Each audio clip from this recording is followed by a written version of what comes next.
Hello there and welcome to Zero Drift, your peaceful passage through the universe. Tonight, we are going to explore one of the most extraordinary questions that physics has ever asked. A question that begins with something almost childlike in its simplicity: what would happen if you built an object made entirely of neutrons?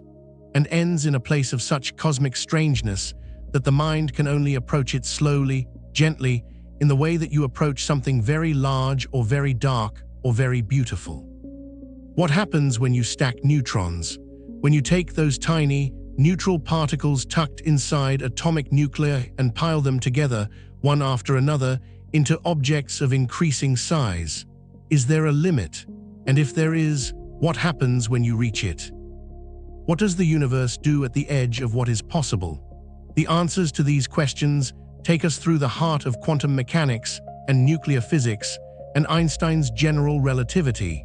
They take us to objects so dense that a teaspoon of their material weighs 1 billion tons, objects that spin hundreds of times per second, objects that sweep beams of radiation across the cosmos like lighthouses in the dark. And they take us, ultimately, to a truth about our own existence, a connection between the most violent events in the universe and the atoms of our own bodies, that is, in its way, one of the most beautiful things that physics has ever revealed. So settle in. Let your body grow heavy and still. Let your breathing find its own slow rhythm. And allow the story of neutron stars, of what happens when you stack enough neutrons that gravity itself takes over, to carry you gently towards sleep. To understand what happens when you pile neutrons together, you first need to understand what a neutron actually is. Not just the name, not just the fact that it is a neutral particle in the nucleus of an atom, but what it does, why it exists, and what role it plays in the architecture of matter. At the center of every atom lies the atomic nucleus, a tiny, dense core that contains almost all of the atom's mass, but occupies only a vanishingly small fraction of its volume. The nucleus of a hydrogen atom is a single proton. The nucleus of a helium atom is 2 protons and 2 neutrons. The nucleus of a carbon atom is 6 protons and 6 neutrons. And so on, up through the periodic table, as the number of protons determines the element and the number of neutrons modulates its properties. Protons carry a positive electric charge. This means that inside the nucleus, multiple protons are crammed together in an extraordinarily small space, each one repelling every other one with a force that grows stronger as they are pushed closer together. The electromagnetic repulsion between 2 protons separated by the distance typical inside a nucleus, roughly a femtometer, a millionth of a billionth of a meter, is enormous. Not large in the everyday sense, but enormous relative to the size and mass of the particles involved. The repulsive force between 2 protons at nuclear separations is comparable to the weight of a large, fully packed suitcase held at arm's length. At the scale of a femtometer, that is a colossal force. It is the force that, if left unchecked, would blow every atomic nucleus in the universe apart in an instant. And yet nuclei are stable. Atoms hold together. The matter around you is not exploding. Something must be overcoming that electromagnetic repulsion. And the obvious candidate, gravity, turns out, when you do the calculation, to be so laughably inadequate that it barely deserves consideration. The gravitational attraction between 2 protons at nuclear separations is smaller than the electromagnetic repulsion by a factor of more than 10 to the 36th power. That is a number so large that if you wrote it out by hand, a 1 followed by 36 zeros, it would fill several lines of text. Gravity, inside the nucleus, is essentially irrelevant. What holds the nucleus together is something different, a force that most people rarely hear about, a force that operates only at extremely short distances and that has no significant effect on the world we experience at human scales. It is called the strong nuclear force, and it is, at the distances over which it operates, roughly 100 times stronger than the electromagnetic force. The strong nuclear force acts between all nucleons, between proton and proton, between proton and neutron, between neutron and neutron, and it is the force that holds the nucleus together against the electromagnetic repulsion of its protons. But the strong force has a crucial limitation. It is a short-range force. It only acts between particles that are immediate neighbors, the particles that are directly adjacent, touching in the nuclear sense. A proton on one side of a large nucleus feels no strong force attraction from a proton on the other side. The two are too far apart. The strong force between them is negligible. The electromagnetic force, by contrast, is long-range. It falls off with distance, but slowly, inversely proportional to the square of the distance, which means it reaches across the full extent of even a large nucleus with meaningful strength. A proton on one side of a uranium nucleus feels the electromagnetic repulsion of every other proton in that nucleus, including the ones on the opposite side. This asymmetry, strong force local, electromagnetic force global, is the key to understanding why large nuclei become unstable. As you add more protons to a nucleus, the electromagnetic repulsion grows with the total number of protons, because every proton repels every other proton across the full extent of the nucleus. But the strong force binding each proton is limited to its immediate neighbors because the strong force cannot reach across the nucleus. Eventually, as the nucleus grows larger and larger, the electromagnetic repulsion outpaces the strong force binding and the nucleus becomes unstable. It wants to break apart. This is why large elements like uranium are radioactive. They are balanced on the edge of instability, and given enough time, they tip over, drift a little deeper now. The room is quiet. The night is holding you gently, and the story moves forward into the realm of neutrons, the particles that are, in some profound sense, the universe's solution to the problem of nuclear stability. Neutrons are electrically neutral. They carry no charge. This means they do not contribute to the electromagnetic repulsion inside the nucleus. No matter how many you add, they do not push on the protons or on each other in the electromagnetic sense, but they do feel the strong force. They bind to their neighbors through the same short-range attraction that holds protons together. They add to the binding energy of the nucleus without adding to its electromagnetic stress. In this sense, neutrons are remarkably efficient building blocks. They are the mortar that holds the nuclear bricks together. As nuclei grow larger and the electromagnetic repulsion of the protons threatens to overwhelm the strong force binding, more neutrons are needed to compensate, to add binding energy without adding repulsion. This is why the ratio of neutrons to protons increases as you move up the periodic table. Hydrogen has 1 proton and no neutrons. Carbon has 6 of each. Iron has 26 protons and 30 neutrons. Lead has 82 protons and 126 neutrons. The larger the nucleus, the more neutrons are needed to keep it together. This leads to an intriguing thought. If neutrons are so efficient, if they add binding without adding repulsion, what happens if you just keep adding them? What if you built an object made of nothing but neutrons with no protons at all? Could you make it as large as you wanted? Could you keep stacking neutrons indefinitely, building a neutron tennis ball, a neutron mountain, a neutron planet? For a moment, the idea seems to work. Neutrons have mass, so they feel gravity. Neutrons feel the strong force, so they bind to their neighbors. And they have no charge, so there is no electromagnetic repulsion to worry about. It looks, on the surface, like a perfect recipe for stable matter of any size. But here is where quantum mechanics steps in and changes everything. Neutrons are a type of particle called a fermion, named after the Italian physicist Enrico Fermi. Fermions have a property that distinguishes them fundamentally from the other great category of particles, bosons. That property is expressed in the Pauli exclusion principle, one of the most important and far-reaching results in all of quantum mechanics. The Pauli exclusion principle states that no two fermions can occupy the same quantum state at the same time. Every fermion must have a unique combination of quantum numbers, energy, momentum, spin, and any other relevant quantum properties. You cannot put two neutrons in exactly the same state. It is forbidden by the mathematics of quantum mechanics, as deeply embedded in the structure of the universe as any other law of physics. When you are filling up a nucleus with neutrons, this exclusion principle has immediate consequences. The first pair of neutrons can occupy the lowest available energy level, one with spin up and one with spin down. But the third and fourth neutrons cannot join them there. The lowest level is already full. They must occupy the next available energy level, which is slightly higher.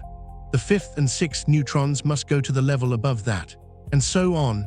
It is like filling a hotel, where each floor has only a limited number of rooms, and guests must take the lowest available room. As more guests arrive, they are pushed to higher and higher floors. The average altitude of all the guests, the average energy of all the neutrons, increases as the building fills up. Now, in a nucleus, this energy has a limit. The strong force provides a certain amount of binding energy, roughly 8 million electron volts per nucleon for typical nuclei. As long as the average energy of the neutrons is below this binding energy, they remain bound in the nucleus. But as you keep adding neutrons, the Pauli exclusion principle pushes them into higher and higher energy states. Eventually, the energy of the highest occupied states exceeds the binding energy of the strong force, and the neutrons at the top of the stack can escape. The nucleus begins to shed neutrons. It cannot grow indefinitely. This is the fundamental quantum mechanical limit on how many neutrons you can pack into a nuclear-scale object using the strong force as the binding mechanism. The Pauli exclusion principle prevents the neutrons from all settling into the lowest energy state, forces them into a staircase of increasingly energetic states, and eventually, the strong force cannot hold the highest energy neutrons in place. So we have a dilemma. Too many protons in a nucleus and electromagnetic repulsion wins. Too many neutrons in a nucleus and the Pauli exclusion principle drives the energy too high. The strong force cannot hold objects of arbitrary size together. There seems to be a fundamental limit on how large a purely nucleonic object can be. But here is the twist. What if we did not rely on the strong force at all? What if we gathered so many neutrons together at nuclear density, packed as tightly as neutrons can be packed, that gravity itself became strong enough to hold them? What if we bypassed the nuclear force entirely and used the gravitational force instead? This is the question that leads us to neutron stars. Let your eyelids grow heavier as the story moves into the realm of the very large and the very strange. The universe has objects in it that represent the answers to this question, objects that exist at the boundary between what quantum mechanics permits and what gravity demands. Objects where the physics of the very small and the physics of the very large meet in a collision of extraordinary violence and extraordinary beauty. The idea of using gravity to hold neutrons together might seem absurd at first. We established at the beginning of this story that gravity is fantastically weaker than the electromagnetic force and the strong nuclear force. At nuclear scales, gravity is utterly negligible. How could gravity ever become strong enough to hold neutrons in place when the strong nuclear force cannot? The answer is mass. Gravity depends on mass. The more mass you accumulate in one place, the stronger the gravitational field it creates. At the scale of individual protons and neutrons, gravity is irrelevant. But if you could gather enough neutrons together, enough mass in a small enough space, gravity would eventually become dominant. The question is how much? How many neutrons, packed at nuclear density, would you need to accumulate before gravity alone could hold them bound? Before even the most energetic neutrons, those pushed to the highest levels by the Pauli exclusion principle, lacked the energy to escape. This is a question we can estimate with surprisingly simple mathematics, with the kind of back-of-the-envelope reasoning that physicists use to check whether an idea is plausible before investing in the full apparatus of advanced calculation. The approach is elegant and illuminating, and it brings us startlingly close to the correct answer. Here is the key insight. In a typical atomic nucleus, it takes about 8 million electron volts of energy to remove a neutron to pull it out of the nucleus and send it away free. This is the average binding energy per nucleon. If a neutron has more than this much kinetic energy, it can escape the strong force binding. If it has less, it stays bound. We can convert this energy into a velocity, the minimum speed a neutron would need to escape. Using the classical kinetic energy equation, we find that a neutron with 8 million electron volts of kinetic energy would be moving at about 39 million meters per second. That is roughly 13% of the speed of light. For a particle as small as a neutron, this is an extraordinary speed. Now we can ask the gravitational question. How massive would a sphere of neutrons, packed at nuclear density, need to be so that its gravitational escape velocity exceeded this speed? If the escape velocity from the surface of the sphere were greater than 39 million meters per second, then even the most energetic neutrons, the ones at the top of the quantum mechanical staircase, with enough energy to escape the strong force, would not have enough energy to escape gravity. They would be gravitationally bound. The object would be a neutron star. The calculation, carried through using Newton's law of gravity and the known density of nuclear matter, gives a minimum mass of roughly 2% of the mass of our Sun. This is a beautifully precise result obtained from almost embarrassingly simple reasoning, high school physics applied to a question about one of the most extreme objects in the universe. And when the full machinery of Einstein's general relativity is brought to bear on the problem, the answer comes out around 10% of the mass of the Sun. Given that our simple estimate neglected all relativistic effects and covered a range of more than 55 orders of magnitude in scale, from the mass of a single neutron to the mass of a stellar object, the agreement is remarkable.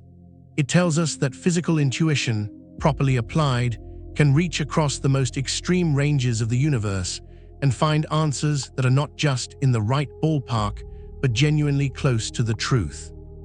The minimum mass of a neutron star is where the story begins, not where it ends. Let us now think about what a neutron star actually is, what it looks like, what it feels like in the physical sense, and what happens inside it. A typical neutron star has a mass of about 1.5 times the mass of our Sun. This is a staggering quantity of matter. The Sun itself contains approximately 330,000 times the mass of the Earth, and a neutron star contains 1.5 times even that. But a neutron star is not the size of the Sun. It is not even remotely close to the size of the Sun. The Sun is roughly 1 million kilometers in diameter, nearly 100 times the diameter of the Earth. A neutron star is about 25 kilometers in diameter. Not 25,000 kilometers. 25. To put this in terms that are easier to feel, Manhattan Island, the narrow strip of rock and steel and glass that constitutes the heart of New York City, is approximately 21 kilometers long. A neutron star, an object more massive than the Sun, containing the equivalent mass of 450,000 Earths, would fit inside the length of Manhattan with room to spare. This compression of mass into such a tiny volume produces conditions that have no parallel anywhere in ordinary experience. The density of a neutron star is roughly 10 to the 17 kilograms per cubic meter, about 100 million times denser than the densest material on Earth. A teaspoon of neutron star material would have a mass of approximately 1.4 trillion kilograms. That is 1.5 billion tons in a space the volume of a sugar cube. The gravitational field at the surface of a neutron star is correspondingly extreme. The escape velocity from the surface, the minimum speed needed to launch an object away from the neutron star and prevent it from falling back, is more than half the speed of light. Half the speed of light. In comparison, the escape velocity from the surface of the Earth is about 11 kilometers per second, and the escape velocity from the surface of the Sun is about 617 kilometers per second. The escape velocity from a neutron star is about 150,000 kilometers per second. Any object falling onto a neutron star from far away would strike its surface moving at more than half the speed of light, releasing in the collision, more energy per unit mass than any nuclear reaction. The gravitational field is so intense that general relativity, Einstein's theory of curved spacetime, is essential for describing it accurately. Space itself is curved around a neutron star. Time passes more slowly on its surface than it does far away. Light climbing away from the surface loses energy to the gravitational field. Its frequency shifted toward the red end of the spectrum in a phenomenon called gravitational redshift. The predictions of Newtonian gravity, which work perfectly well for describing the orbits of planets and the trajectories of spacecraft, are simply inadequate near a neutron star. The full power of Einstein's general theory of relativity is required. As you rest in the deepening quiet of this night, let that image settle in your mind, not with alarm, but with the quiet wonder it deserves. A city-sized object outweighing the sun, spinning in the darkness of space, its surface moving at half the speed of light, its gravity bending the fabric of spacetime around it, its interior a state of matter that exists nowhere else in the observable universe. This is a neutron star. This is what the universe makes when it stacks enough neutrons in one place. The question of what happens inside a neutron star, what the matter in its core actually consists of, how it behaves, is one of the deepest open questions in modern physics. We know the general picture, but the details involve physics that is genuinely not yet fully understood. The outer layers of a neutron star, the crust, consist of a crystalline lattice of atomic nuclei embedded in a sea of free electrons. The nuclei in the outer crust are neutron-rich but recognizable isotopes of familiar elements, just with more neutrons than we typically encounter. As you go deeper, the pressure increases and the nuclei become more and more neutron-rich, until you reach a point where free neutrons drip out of the nuclei and begin to exist independently in the space between them. This region is called the inner crust, and it is the first layer in which matter exists in a form that has no terrestrial analog. Deeper still, the nuclei dissolve entirely, and you enter the outer core, a fluid of free neutrons, with a small admixture of protons, electrons, and neutrinos. This is the fluid that gives neutron stars their name, the sea of neutrons that constitutes most of the star's volume. The pressure here is so extreme that the neutrons are degenerate, packed so tightly that the Pauli exclusion principle dominates their behavior, preventing them from all settling into the same energy state and creating an immense outward pressure that counteracts gravity. It is this neutron degeneracy pressure that ultimately supports the neutron star against collapse. Just as the electrons in a white dwarf star are degenerate, packed so tightly that their quantum mechanical pressure supports the star, the neutrons in a neutron star are degenerate, and their pressure provides the outward force that balances the inward pull of gravity. The neutron star is in equilibrium, a careful balance between the quantum mechanical insistence that no two fermions occupy the same state, which creates pressure, and the gravitational pull of all that mass, which creates compression. But what about the very center of a neutron star? What exists at the core, where the pressure is highest and the density reaches values that may exceed nuclear density by several times? Here, even the physicists who have spent their careers studying neutron stars are not fully certain. At densities significantly above nuclear density, the individual identities of neutrons may dissolve. The quarks that make up neutrons, each neutron consists of one up quark and two down quarks, bound together by the strong force, might be liberated from their confinement in individual neutrons and form a new state of matter called a quark-gluon plasma. Or the quarks might rearrange themselves into exotic particles called hyperons, which contain strange quarks in addition to up and down quarks. The equation of state of ultradense matter, the precise relationship between pressure and density at conditions beyond what any terrestrial experiment can achieve, is one of the great unsolved problems in nuclear physics. Neutron stars are, in a real sense, the universe's own laboratory for exploring matter at these extreme conditions.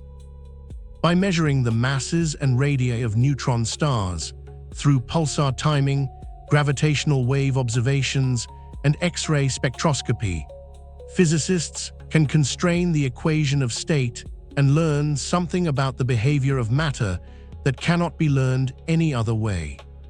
Let us think about how neutron stars spin, because this leads to one of the most beautiful and precise phenomena in all of astronomy. A neutron star is born from the collapse of a stellar core, and during that collapse, angular momentum is conserved. This is the same principle that makes a spinning ice skater spin faster when she pulls her arms in. The smaller the radius of the rotating object, the faster it must spin to conserve angular momentum. A stellar core that is rotating slowly before collapse, perhaps once every few days, will, when compressed from a radius of thousands of kilometers to a radius of 10 kilometers, spin up dramatically. The ratio of the initial to final radius is enormous, and the spin rate increases by the square of the ratio of radii. The result is that newly formed neutron stars can be spinning at hundreds of rotations per second. This is not rotation in any gentle or abstract sense. The surface of a neutron star spinning 200 times per second is moving at a significant fraction of the speed of light. At the equator of such a star, the surface velocity might be 50,000 kilometers per second or more. These are relativistic speeds, and the neutron star must be extraordinarily rigid to hold together under the resulting centrifugal forces. It does barely, because the matter in a neutron star is so incredibly dense and strong that it can withstand these stresses, but only up to a limit. There is a maximum spin rate beyond which the centrifugal force at the equator would exceed the gravitational binding, and material would be flung off into space. For a typical neutron star, this maximum spin rate is roughly 1,000 rotations per second. The fastest neutron stars we have observed spin at just under 700 rotations per second, 2/3 of the theoretical maximum. These are called millisecond pulsars, and they represent neutron stars that have been spun up by accreting matter from a companion star over billions of years.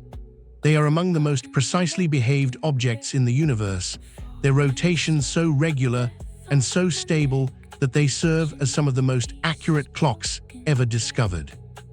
Pulsars, neutron stars, whose beams of radiation sweep past Earth with each rotation, were discovered in 1967 by Jocelyn Bell Burnell, a graduate student at Cambridge University working with her supervisor Anthony Hewish. The discovery was accidental, as many great discoveries are.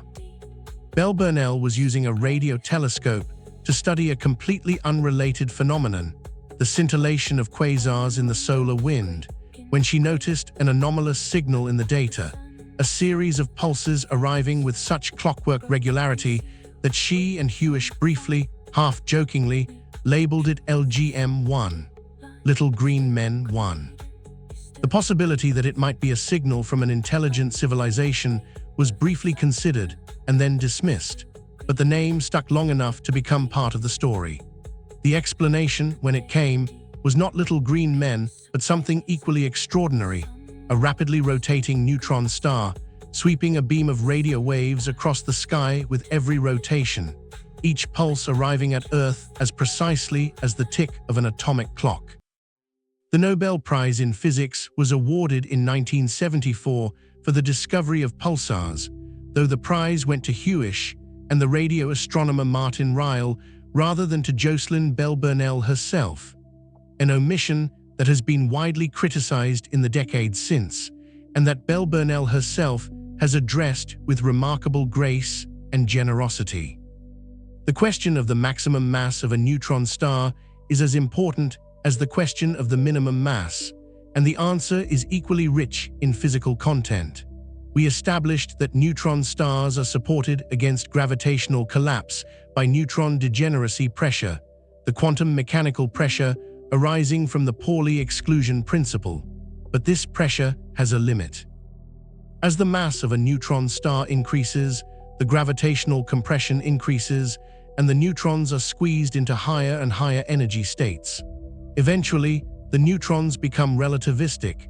They move at speeds approaching the speed of light, and the degeneracy pressure becomes less effective at resisting gravity. There is a maximum mass beyond which no amount of neutron degeneracy pressure can prevent collapse. This maximum mass is called the Tolman-Oppenheimer-Volkoff limit, named for the three physicists, Richard Tolman, J. Robert Oppenheimer, and George Volkoff, who calculated it in 1939 using the full framework of Einstein's general relativity. Oppenheimer is perhaps better known as the scientific director of the Manhattan Project, but in 1939 he was a young theoretical physicist at Berkeley, and his paper with Volkoff on neutron star structure, published in the same year as the outbreak of the Second World War, was one of the founding documents of the modern theory of compact stellar objects. The Tolman-Oppenheimer-Volkoff limit is somewhat uncertain because it depends on the equation of state of dense nuclear matter, the precise relationship between pressure and density at the extreme conditions inside a neutron star, which, as we noted, is not yet fully known. Current estimates place the maximum mass of a neutron star between about 2 and 3 solar masses. Observed neutron stars range in mass from about 1 solar mass to just over 2 solar masses, consistent with this limit. When a neutron star's mass exceeds the Tolman-Oppenheimer-Volkoff limit, either because it formed from a massive stellar core or because it accreted matter from a companion star, neutron degeneracy pressure can no longer support it. Gravity wins. The star collapses inward, the density increases without limit, and a black hole forms. The neutron star ceases to exist as a neutron star. It becomes something even more extreme, a region of spacetime so curved that not even light can escape. The narrow window between the minimum mass, below which gravity cannot hold the neutrons together, and the maximum mass, above which nothing can prevent collapse, is the space in which neutron stars exist. It is a remarkably constrained range, from roughly 1/10 of a solar mass to about 2 or 3 solar masses. And yet within that range, the diversity of neutron star behavior is extraordinary, from slowly spinning isolated objects in the quiet depths of space to millisecond pulsars, spinning hundreds of times per second, to neutron stars locked in close binary orbits with companions, accreting matter and generating X-rays and gamma rays visible across billions of light years. Perhaps the most remarkable chapter in the story of neutron stars came in August of 2017, when the Laser Interferometer Gravitational Wave Observatory, LIGO, and its European partner Virgo detected gravitational waves from the merger of 2 neutron stars for the first time. The event, designated GW170817, was unlike anything previously observed. Previous gravitational wave detections had involved the mergers of black holes, events so far away and so brief that no electromagnetic radiation had been detected alongside the gravitational waves.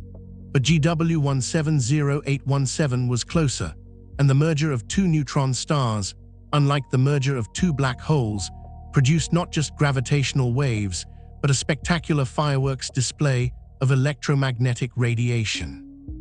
Within seconds of the gravitational wave signal, a short gamma-ray burst was detected by orbiting telescopes. Within hours, optical telescopes around the world had identified a glowing source in a galaxy about 130 million light-years away, a kilonova produced by the radioactive decay of heavy elements synthesized in the neutron star merger. This observation was a milestone in multiple ways. It was the first confirmed detection of gravitational waves from a neutron star merger. It was the first observation of a kilonova in detail. And it provided direct evidence for a process that physicists had long suspected but never directly observed: the synthesis of heavy elements through rapid neutron capture, the so-called R process, which is thought to be responsible for producing roughly half of all the elements heavier than iron in the universe. gold, platinum, uranium. The heavy elements that have shaped human history and human technology, these elements are not produced in ordinary stars, not in the nuclear burning that powers stellar cores. They are produced in the extreme conditions of neutron star mergers, where the density of neutrons is so high and the temperature so extreme that atomic nuclei can rapidly capture neutrons and build up to very heavy elements before they have time to decay. The gold in your wedding ring, the platinum in your catalytic converter, the uranium in nuclear reactors, all of it was made in a neutron star merger billions of years ago, scattered into space when the collision ejected hot neutron-rich material, eventually incorporated into the cloud of gas and dust from which the solar system formed. We are, in this sense, the descendants of neutron stars, not metaphorically, literally. The heavy atoms in our bodies, or at least many of them, were forged in the collision of neutron stars before the sun existed, scattered across space by the violence of that collision, gathered into the cloud from which the Earth was made, and eventually assembled into the molecules of living things. As you drift towards sleep, let that thought move through you slowly. The gold and platinum and other heavy elements in the Earth and in your body have a history that stretches back to events more violent than anything that has occurred in the history of human civilization. The collision of two neutron stars, spinning hundreds of times per second, each more massive than the sun but no wider than a city, spiraling together over millions of years, and finally merging in a collision that released more energy than 100 billion suns for a brief fraction of a second, seeding the surrounding space with the atoms of heavy elements that would eventually find their way into the solar system and into you. There is a connection between neutron stars and the existence of life on Earth that goes even deeper than the synthesis of heavy elements. It has to do with how neutron stars are born, with the catastrophic explosions called supernovae that create them, and with the role those explosions play in the chemical history of the galaxy. A massive star, a star many times more massive than the sun, burns through its nuclear fuel in a few million years, a brief flash compared to the 10 billion-year lifetime of a star like the sun. As it burns, it builds up a sequence of increasingly heavy elements in its core: hydrogen fused to helium, helium fused to carbon and oxygen fused to neon and magnesium and silicon, and finally silicon fused to iron. Iron is the end of the road for stellar nuclear burning. Fusing iron does not release energy, it consumes it. When the core of a massive star fills with iron, the nuclear burning stops. Without the outward pressure of nuclear burning to support it, the iron core collapses under its own gravity, falling inward in a fraction of a second. The density of the core reaches and then exceeds nuclear density. The protons and electrons in the core are forced together, creating neutrons and releasing a flood of neutrinos. The collapse of the core halts abruptly when the density exceeds the limit at which neutron degeneracy pressure becomes significant, when the neutrons resist further compression with the quantum mechanical force we have been discussing throughout this story. A protoneutron star is born. The abrupt halting of the infall creates a shockwave that travels outward through the infalling material of the star's outer layers. The shockwave is initially stalled by the energy it loses fighting through the dense material above the core, but the flood of neutrinos, passing outward through the star at nearly the speed of light, depositing a small fraction of their energy in the shocked material, revives the shockwave and drives it outward to the surface of the star. The outer layers of the star are blasted into space in an explosion of extraordinary violence, a core collapse supernova briefly as luminous as an entire galaxy. The material blasted outward in a supernova explosion includes not just the heavy elements synthesized during the star's life, but the elements synthesized in the explosion itself, a rich mixture of oxygen and carbon and silicon and iron, and many other elements that becomes part of the interstellar medium, the gas and dust between the stars. Future generations of stars and planets form from this enriched material. Our sun is such a a second or third generation star formed from the debris of earlier stellar generations. The Earth is such a planet, assembled from interstellar material enriched by the deaths of massive stars. And here is the crucial point, the point where neutron stars become essential to the story of our existence. The core collapse supernova that creates a neutron star and disperses heavy elements into space requires a neutron star to form. If the collapsing core exceeded the Tolman-Oppenheimer-Volkoff limit, if there were no maximum mass above which a neutron star could not exist, then every collapsing core would simply become a black hole. There would be no protoneutron star to halt the collapse. There would be no bounce, no shockwave, no supernova explosion. The heavy elements in the core would be swallowed by the black hole rather than scattered into space.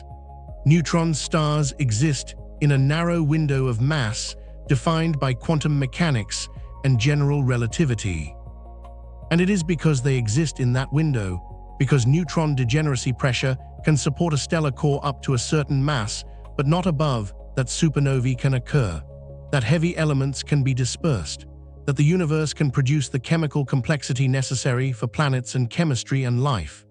The existence of neutron stars is not merely an interesting fact about extreme astrophysics. It is, in some deep sense, a precondition for our existence. We are here because neutron stars exist, because the Pauli exclusion principle gives neutrons a degeneracy pressure, because that degeneracy pressure has a maximum that allows some stellar cores to halt their collapse before becoming black holes. Because that halted collapse creates a shockwave that blows the star apart and scatters its elements into space. Because those elements eventually made their way into the cloud of gas that became the solar system and the Earth and the air and the water and the living things. The story of neutron stars is also a story about the limits of our knowledge and the frontiers of current research. Despite decades of study, there is much about neutron stars that remains uncertain. The equation of state of dense nuclear matter, the fundamental question of how matter behaves at densities above nuclear density, is still not resolved.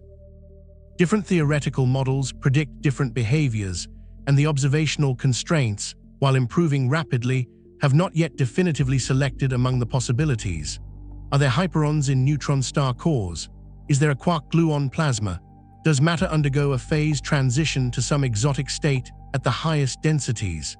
The answers matter for understanding not just neutron stars, but the fundamental behavior of the strong nuclear force under extreme conditions. The question of how neutron stars cool over time, how they radiate away the heat generated in their birth and in subsequent accretion, probes the transport properties of dense matter and the behavior of superfluid neutrons and superconducting protons that are thought to exist in neutron star interiors. Neutron stars are believed to contain superfluids, matter, that flows without any viscosity, maintaining a current indefinitely, but the properties of nuclear superfluids at neutron star densities are not well constrained. The observation of gravitational waves from neutron star mergers, combined with electromagnetic observations, has opened a new window on these questions. The gravitational wave signal from a merger encodes information about the deformability of the neutron stars, how much each one is distorted by the tidal forces of its companion, which depends on the equation of state. The kilonova afterglow encodes information about the composition and dynamics of the ejector, which depends on the properties of matter at extreme densities and temperatures. Each new observation adds constraints, gradually narrowing the range of possible equations of state. Future gravitational wave detectors, the proposed Einstein telescope in Europe, the Cosmic Explorer in the United States, the LISA space mission, will detect gravitational waves from neutron star mergers at far greater distances and with far greater sensitivity, providing much richer datasets for constraining the equation of state. X-ray telescopes such as NICER, launched to the International Space Station in 2017, are measuring the radii of neutron stars with increasing precision, adding complementary constraints. The field is advancing rapidly. The night is deep around you now, and the story has reached its resting place. It began with a simple question: what happens when you stack neutrons together? And it has carried us through some of the deepest physics in the universe. We have seen how the strong nuclear force holds atomic nuclei together, and why the electromagnetic repulsion of protons makes very large nuclei unstable. We have seen how neutrons contribute to nuclear binding without contributing to electromagnetic repulsion, and why this makes them seem like perfect building blocks for arbitrarily large objects, until the Pauli exclusion principle intervenes and sets a quantum mechanical limit on how many you can pack using the strong force alone. We have seen how, at a mass of roughly 1 to 3 times the mass of the Sun, gravity becomes strong enough to take over the job of confinement that the strong force can no longer handle, how the collective gravitational pull of a mass that large can hold neutrons in place even when the strong force cannot. We have seen how to estimate this mass using nothing more than high school physics and physical intuition, and how the simple estimate comes remarkably close to the answer obtained from the full apparatus of Einstein's general relativity. We have walked through what a neutron star actually is: its size, comparable to a city; its mass, exceeding the Sun's; its density, 1 billion times denser than anything on Earth; its escape velocity, half the speed of light.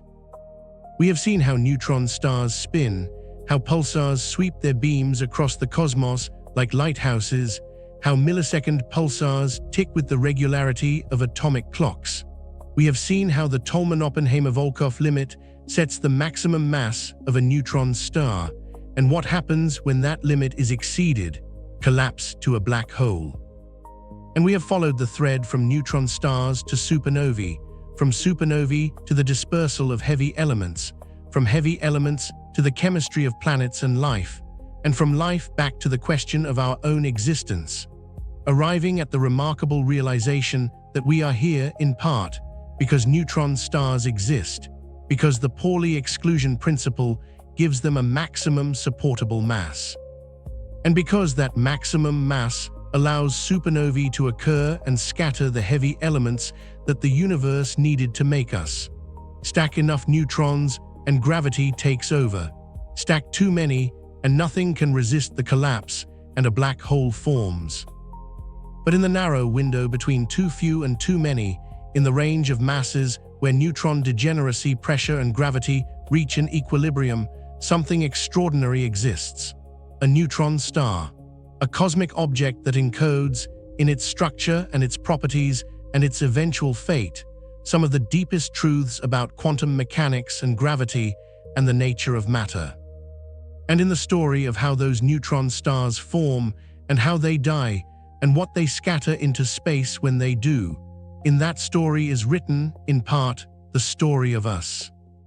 To truly appreciate the neutron star, we need to understand something about the era in which the idea was first conceived, because the story of neutron stars is also a story about one of the most remarkable decades in the history of physics, a decade in which the very foundations of our understanding of matter were being laid down. The 1930s were a period of extraordinary discovery and extraordinary anxiety. In physics, the quantum mechanical revolution of the 1920s was consolidating into a coherent theoretical framework. The uncertainty principle had been formulated by Heisenberg. The wave equation had been written by Schrödinger. The relativistic wave equation for the electron had been derived by Dirac, and from it had emerged the startling prediction of antimatter, confirmed in 1932 when Carl Anderson discovered the positron in cosmic ray tracks. The nucleus itself was being explored, and in 1932, James Chadwick at Cambridge discovered the neutron, the neutral partner of the proton that had been suspected to exist for more than a decade but had never been directly detected. Chadwick's discovery of the neutron was one of the most consequential moments in 20th century physics, though its significance was not immediately obvious. Here was a particle with roughly the same mass as the proton, but carrying no electric charge, a particle that could penetrate matter far more easily than the charged proton because it felt no electromagnetic force. Within a year of Chadwick's discovery, Enrico Fermi in Rome was using neutrons to bombard atomic nuclei, observing the transmutation of elements as nuclei captured neutrons and became new isotopes. Within 6 years, the fission of uranium had been discovered, and the age of nuclear technology had begun.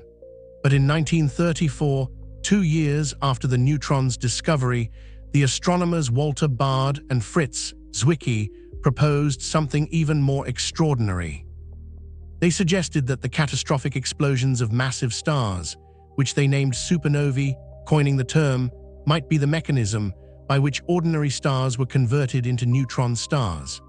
In a short paper that has become one of the most cited in the history of astronomy, they wrote that a supernova represents the transition of an ordinary star into a neutron star, consisting mainly of neutrons.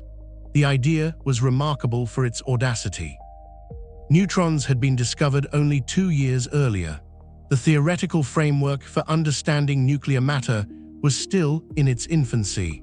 The concept of degeneracy pressure and its role in supporting compact stellar objects was just being developed. And yet Baade and Zwicky, working at the Mount Wilson Observatory in California, had already connected the discovery of the neutron to the most violent events in the observable universe, and proposed a new class of astronomical object whose existence would not be confirmed observationally for more than 3 decades. The theoretical framework for understanding neutron stars was developed in 1939 in a pair of papers by J. Robert Oppenheimer and his collaborators at Berkeley. In one paper, Oppenheimer and George Volkoff derived the Tolman-Oppenheimer-Volkoff equations, the relativistic equations governing the structure of a neutron star, and showed that neutron stars could be stable with masses up to about 7/10 of a solar mass using the simplest equation of state. In a companion paper, Oppenheimer and Hartland Snyder showed that if a stellar core exceeded this mass limit, nothing could prevent its collapse to what would later be called a black hole, though the term had not yet been coined and would not be for another 3 decades. These papers were published on the 1st of September 1939, the day Germany invaded Poland, the day the Second World War began. In the tumult of what followed, Oppenheimer's neutron star papers were largely set aside. Oppenheimer himself was soon deeply involved in war work that would culminate in his role as scientific director of the Manhattan Project. Neutron stars receded from the attention of most physicists for nearly 30 years, until Jocelyn Bell Burnell's discovery of pulsars in 1967 made them impossible to ignore. The timing is one of history's quiet ironies. The man who helped lay the theoretical foundation for understanding neutron stars would later help develop the weapons whose power derived from the nuclear reactions that occur in stellar interiors, and would spend the rest of his life living with the consequences of that work. There is something worth dwelling on in the sheer range of physics that the neutron star brings together. It is not often that a single object in nature requires, for its complete description, the tools of quantum mechanics and nuclear physics and special relativity and general relativity simultaneously. Most objects in the universe can be adequately described using one or two of these frameworks. Everyday objects require only classical mechanics and classical electrodynamics. White dwarf stars require quantum mechanics, specifically electron degeneracy pressure, but general relativistic effects are small. Black holes require general relativity, but their interiors, if they have interiors in any meaningful sense, are not described by quantum mechanics in any framework we currently possess. Neutron stars sit at the intersection of all of it. To understand their minimum mass, you need nuclear physics, the binding energy per nucleon, the strong nuclear force. To understand how they support themselves, you need quantum mechanics, specifically the Pauli exclusion principle, and the concept of degeneracy pressure. To understand their structure accurately, you need general relativity, the Tolman-Oppenheimer-Volkoff equations, the curved spacetime geometry of a massive compact object. And to understand what happens in their interiors, you need quantum field theory, the theory of quarks and gluons, and the strong force at densities that challenge our understanding of nuclear matter. This convergence of frameworks is part of what makes neutron stars so scientifically valuable. They are nature's own laboratory for extreme physics, objects that probe conditions that no terrestrial experiment can reproduce, that reveal the behavior of matter and spacetime and quantum fields under circumstances so extreme that only the universe itself could arrange them. The gravitational wave observations of neutron star mergers, like GW170817 in 2017, have added another dimension to this. Gravitational waves are themselves a prediction of general relativity, ripples in the fabric of spacetime propagating outward from systems where masses are accelerating in asymmetric ways. The detection of gravitational waves requires not just general relativity for their theoretical description, but quantum optics for the interferometric detectors, laser physics for the light sources, seismic isolation engineering to protect the detectors from terrestrial vibrations, and data analysis techniques from statistics and signal processing to extract tiny signals from overwhelming noise. When a gravitational wave from a neutron star merger sweeps through the LIGO detectors, changing the length of each 4-kilometer arm by less than the diameter of a proton, it is simultaneously a demonstration of general relativity, a probe of nuclear physics, a measurement of the speed of light, and a window into the history of the chemical elements. The convergence is extraordinary. One of the most fascinating properties of neutron stars is the behavior of matter on their surfaces and in their magnetic fields. Neutron stars are born with extremely strong magnetic fields, many orders of magnitude stronger than the strongest magnetic fields achievable in terrestrial laboratories. And these fields shape the behavior of matter near the star's surface in ways that are deeply alien. On the surface of a neutron star with a strong magnetic field, the electromagnetic force is so dominant that atoms are stretched into elongated shapes aligned with the field, cylinders of electron density rather than the spherical clouds we associate with atoms in ordinary matter. The chemistry of neutron star surfaces, if it can be called chemistry, is nothing like the chemistry we know. Ordinary molecules could not exist in the magnetic environment of a strongly magnetized neutron star surface. Certain types of neutron stars, called magnetars, have magnetic fields so extreme that they represent a qualitatively different physical regime. The magnetic field energy density on the surface of a magnetar is so high that quantum electrodynamic effects, the strange phenomena that arise when the electromagnetic field is strong enough to polarize the quantum vacuum, become significant. The vacuum itself, in the presence of such a strong magnetic field, is no longer optically transparent, but becomes birefringent, different polarizations of light travel at different speeds. This is a purely quantum field theoretic effect with no classical analog, and its observation in the polarized X-ray emission of magnetars would represent a direct test of quantum electrodynamics in a regime inaccessible to any laboratory experiment. Magnetars also periodically release enormous bursts of X-ray and gamma-ray energy, starquakes, triggered by the sudden rearrangement of the magnetic field or the cracking of the crystalline crust, that are, for fractions of a second, among the most luminous events in the galaxy. A magnetar burst in 1894 from a source in the constellation Sagittarius was so energetic that, despite occurring 50,000 light-years away, it measurably ionized the Earth's upper atmosphere and disrupted radio communications.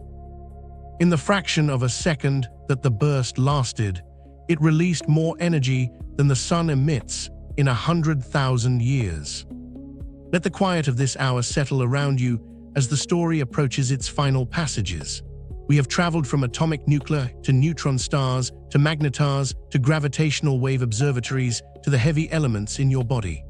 The thread connecting all of these is the neutron, that humble neutral particle tucked inside atomic nuclei, playing its quiet role in holding the architecture of matter together. The neutron was discovered less than 100 years ago. The existence of neutron stars was proposed within 2 years of that discovery. Their existence was confirmed observationally within 35 years of that proposal.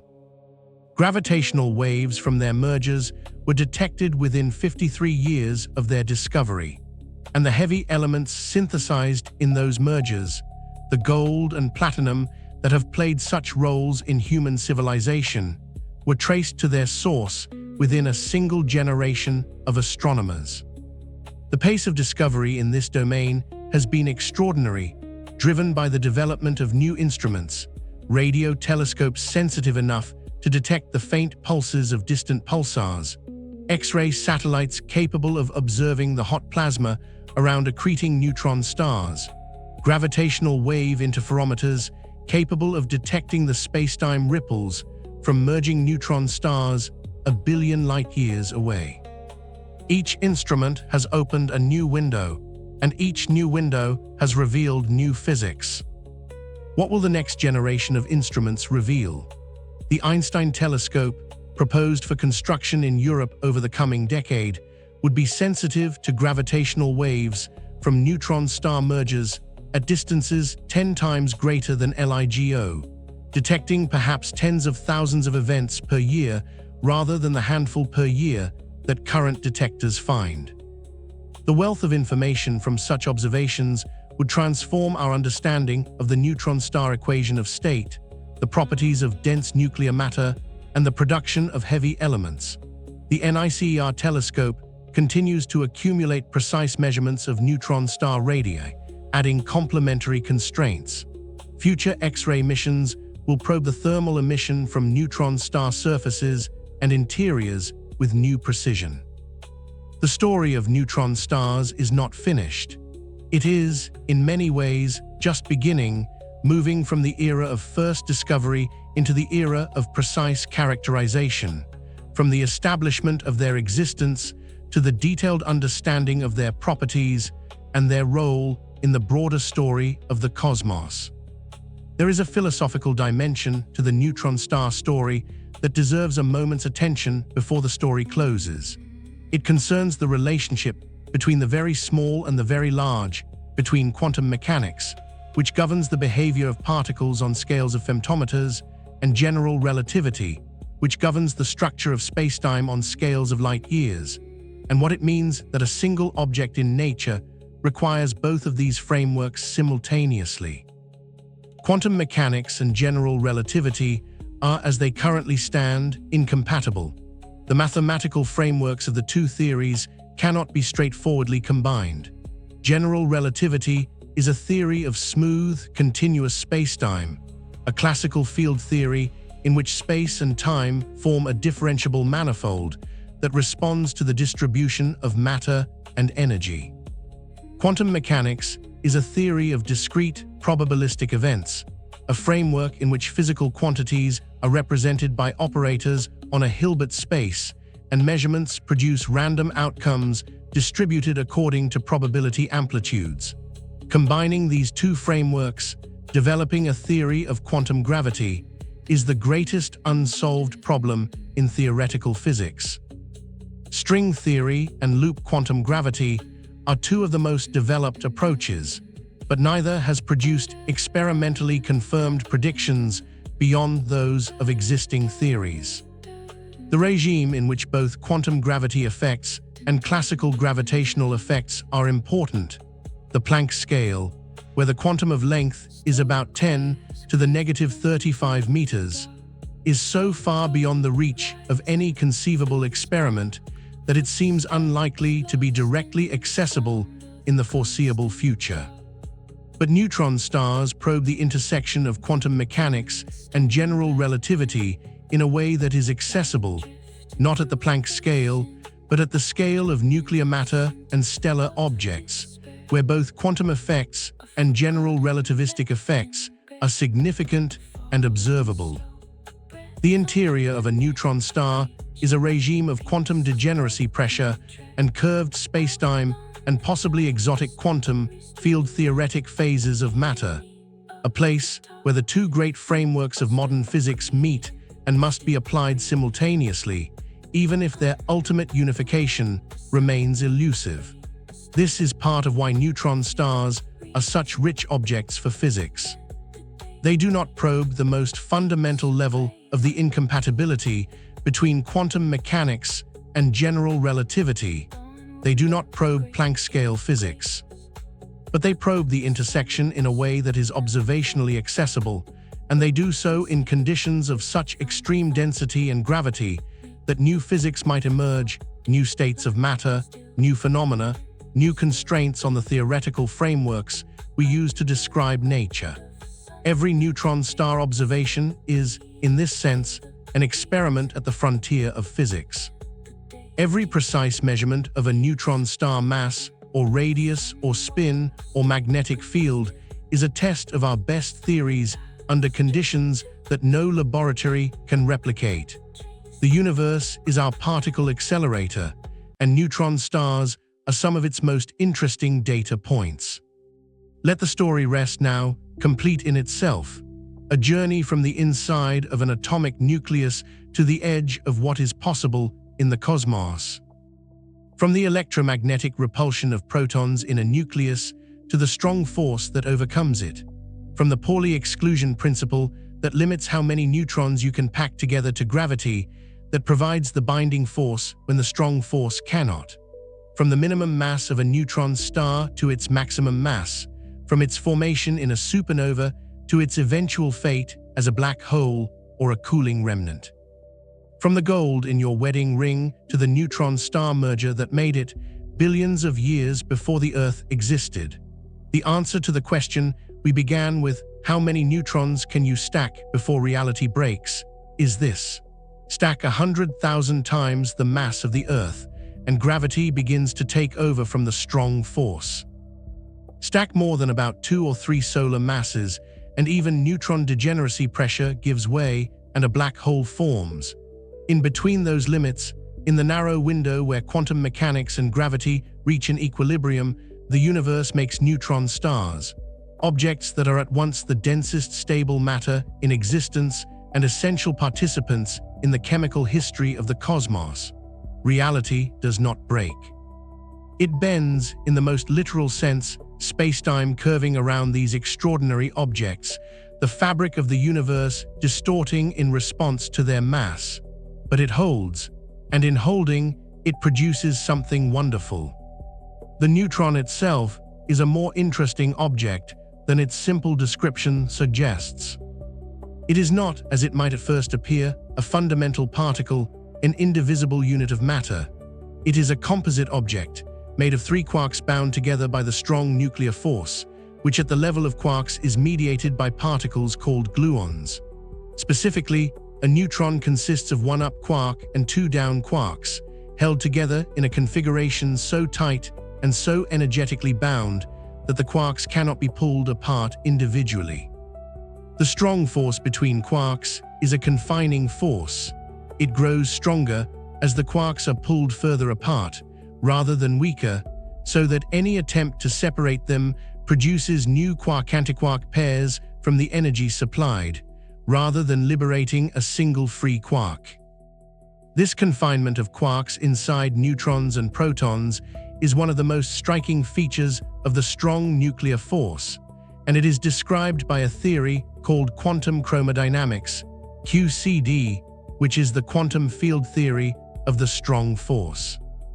In QCD, quarks carry a property called color charge, red, green, or blue by convention, though these labels are purely abstract, and gluons mediate the interaction between colored quarks, themselves carrying color charge and interacting with each other as well as with quarks.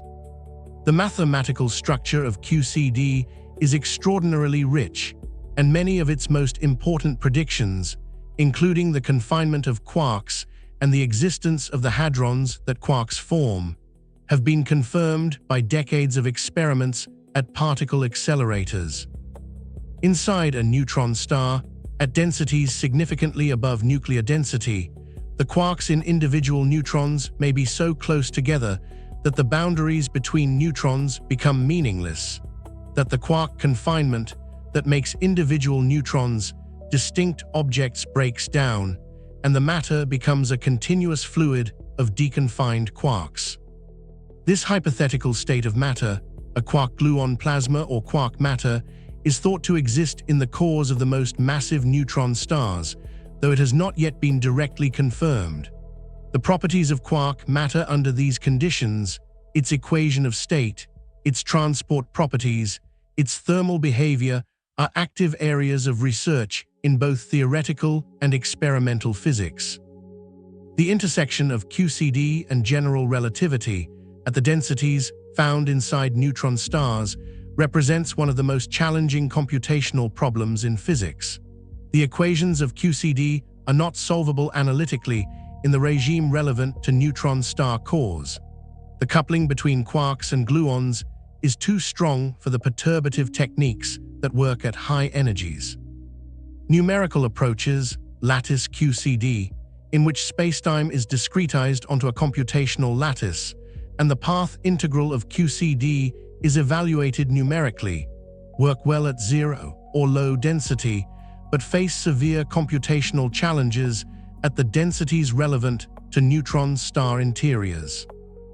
Alternative approaches, including nuclear many-body theory and effective field theory, provide complementary insights but also face limitations.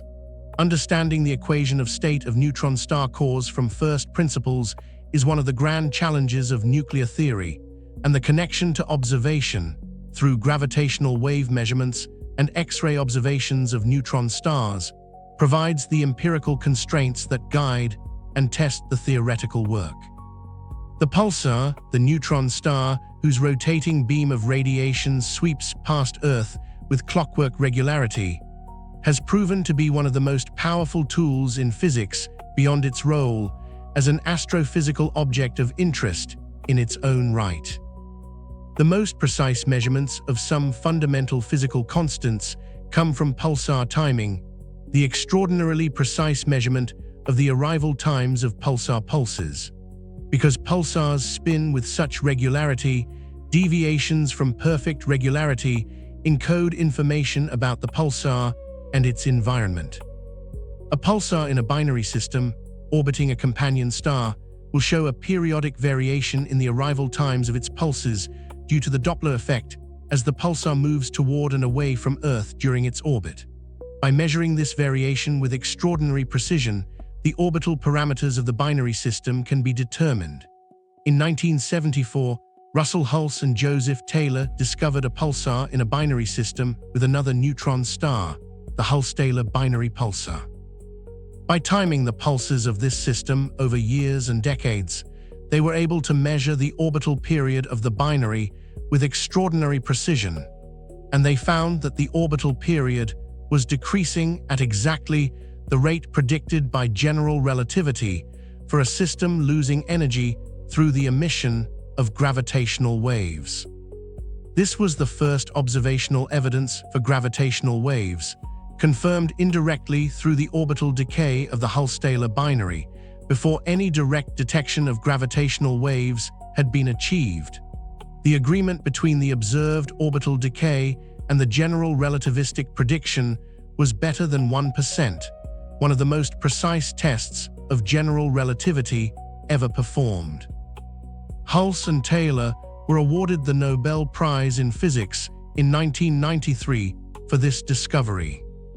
The direct detection of gravitational waves from neutron star mergers by LIGO in 2017 was the culmination of a program that had been building for decades, from the theoretical prediction of gravitational waves by Einstein in 1916 to the indirect evidence from the Hulse-Taylor binary to the first direct detections of gravitational waves from black hole mergers in 2015. The neutron star merger of 2017 was a milestone not just as a gravitational wave detection, but as the beginning of a new era of multi-messenger astronomy that combines gravitational wave observations with electromagnetic observations across the full spectrum, from radio waves to gamma rays, to build a comprehensive picture of cosmic events.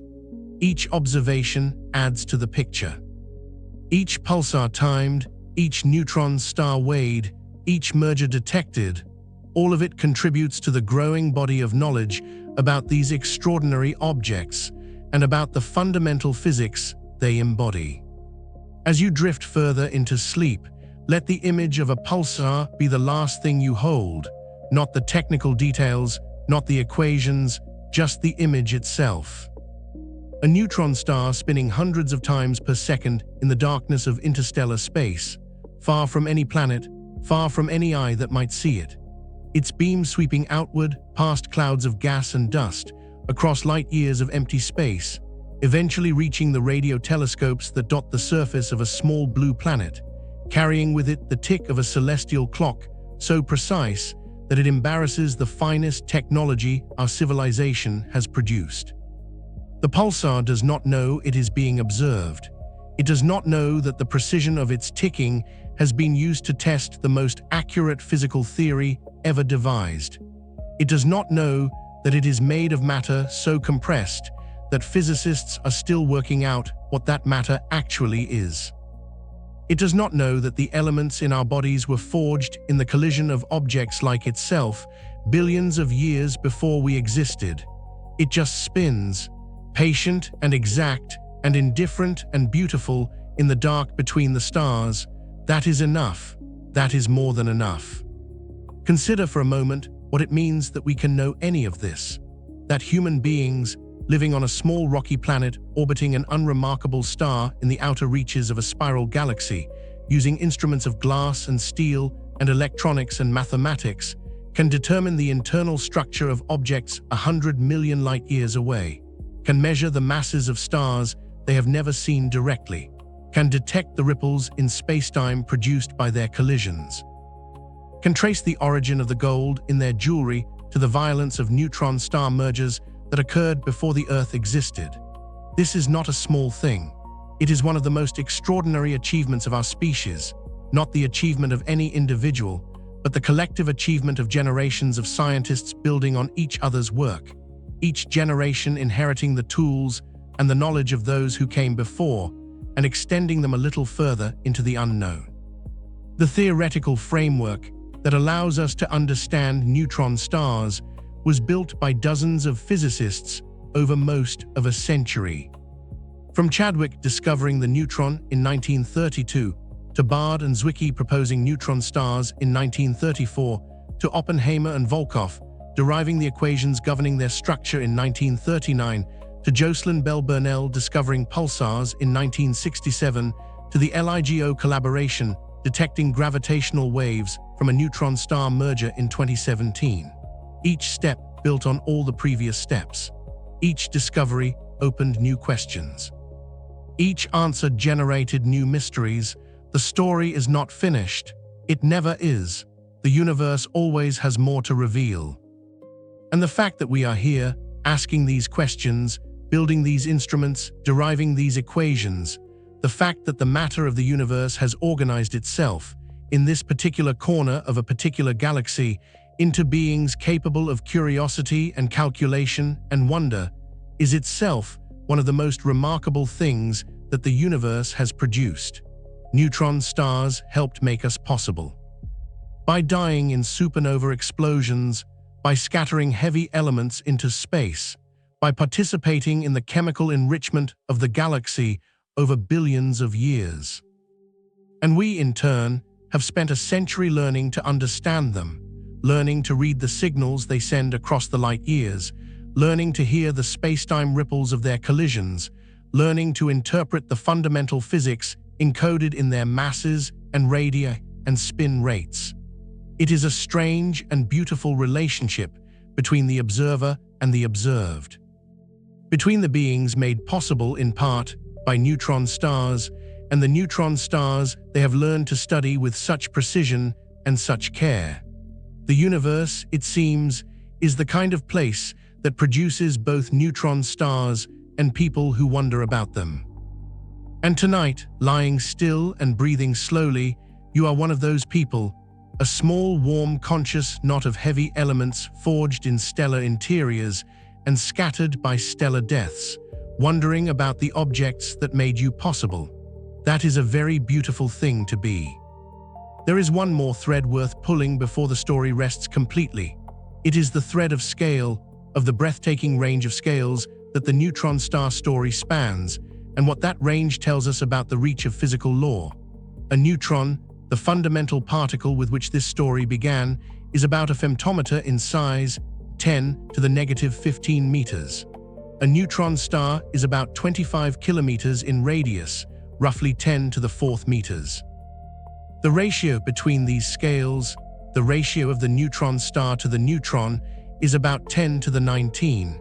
That is 10 billion billion, a number so large that it defies any direct intuition.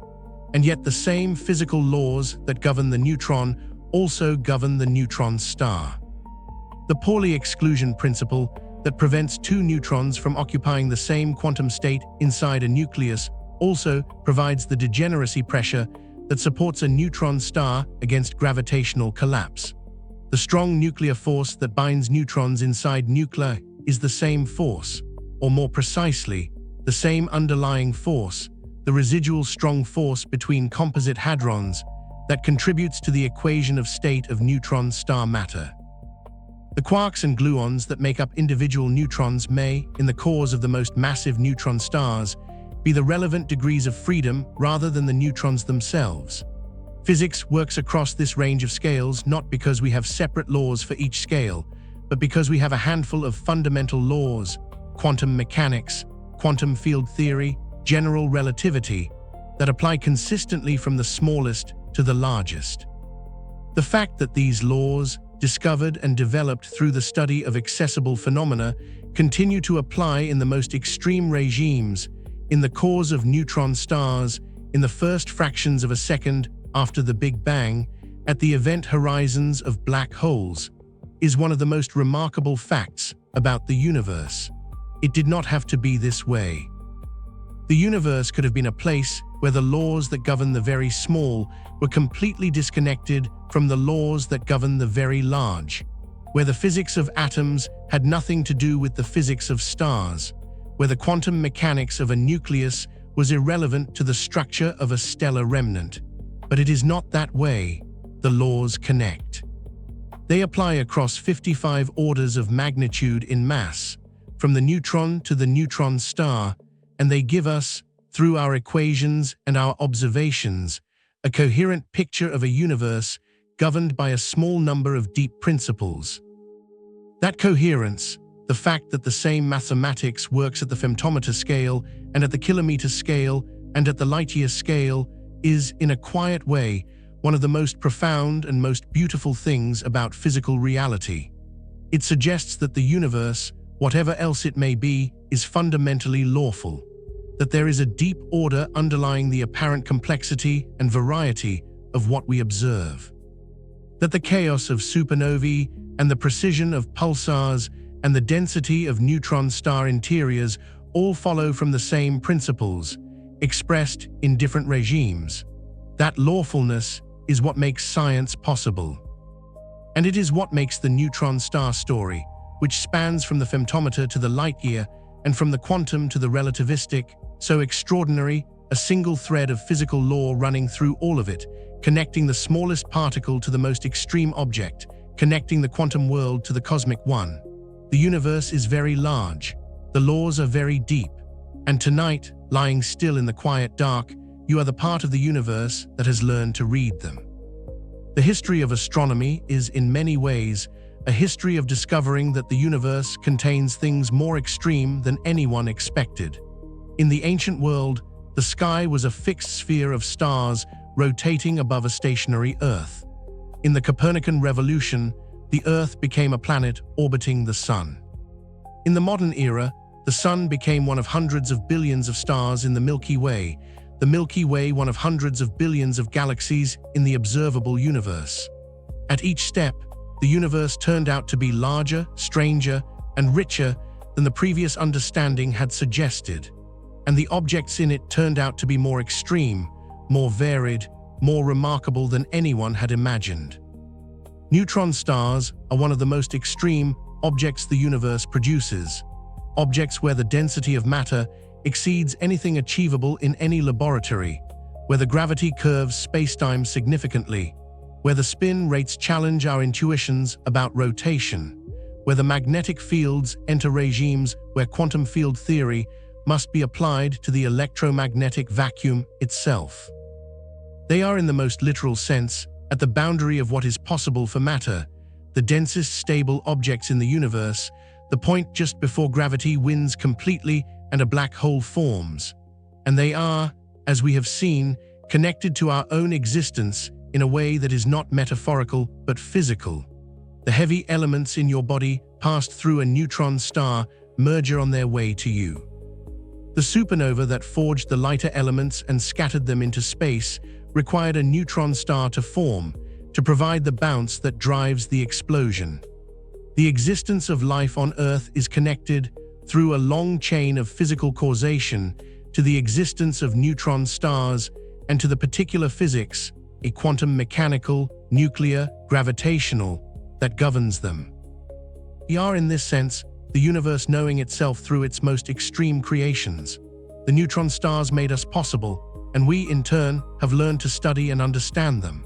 It is a strange loop, a feedback between the observer and the observed that runs through billions of years of cosmic history and ends tonight, with you lying still in the dark, breathing slowly, carrying in your body the atoms that were once part of neutron star mergers, thinking about the objects that helped to make you.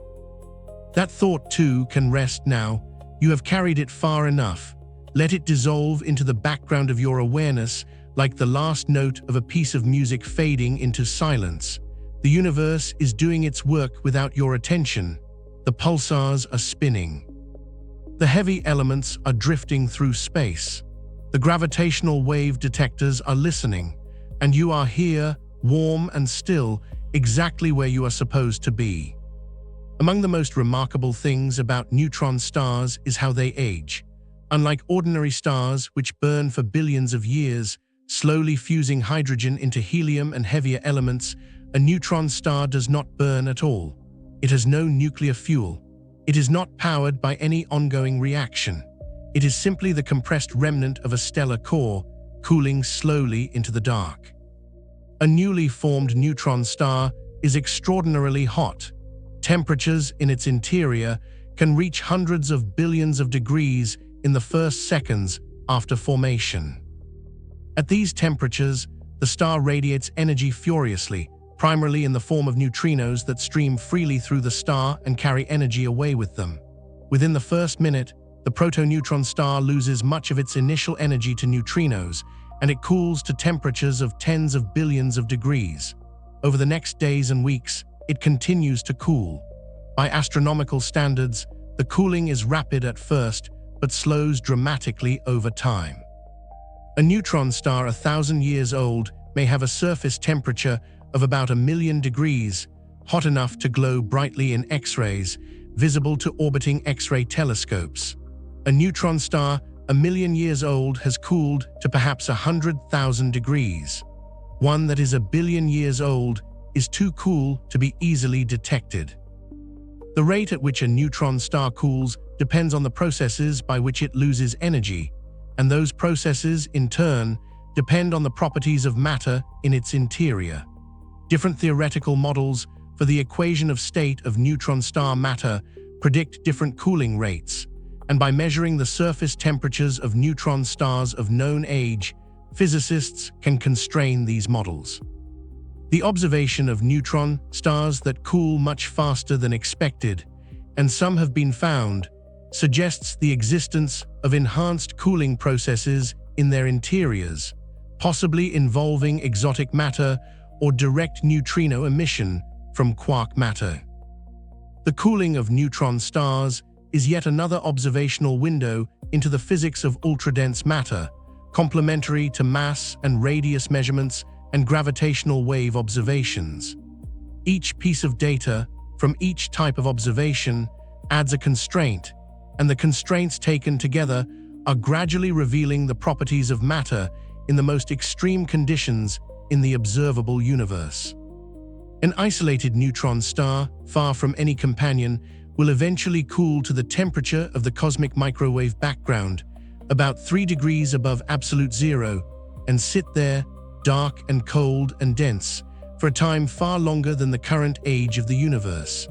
It will not evaporate like a black hole, which loses mass through Hawking radiation. It will not decay like a proton, which may eventually decay on a timescale of more than 10 to the 34 years if certain theories are correct.